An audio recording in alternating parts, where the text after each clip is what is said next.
శివగారు దంపతి సమేతంగా రావాలి.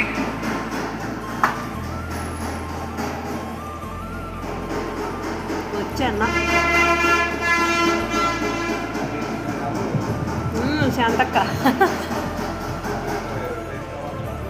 వీరు ట్యాంక్ బండ్ దగ్గర ఉంటారు, హుసేన్ సాగర్ దగ్గర. ఆ హుసేన్ సాగర్ అన్నదాత సుఖీభవ. ఎందుకంటే ఇది తెలిసిన వాడిని నేను ఎప్పుడు మరవలేదు. అయినా కూడా నేను డబ్బు అనే పదానికి వెనుకలు ఎప్పుడు పడలేదు.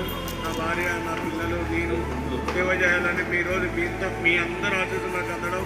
నేను గతంలో 8 ఏళ్ళ బాబున్నప్పుడు నేను తిరుపతి వెళ్ళాను. తిరుపతి వెళ్ళినప్పుడు నాకు తెలియదు అంటే అదొక దొంగ ప్రయాణం. కానీ ఆయన నాకు సాక్షాత్తు భగవంతుడు ఆ నడక ప్రయాణంలో తెలియని జీవితం అంటే ఒంటరిగా ఏకాగ్రతమైన మనకు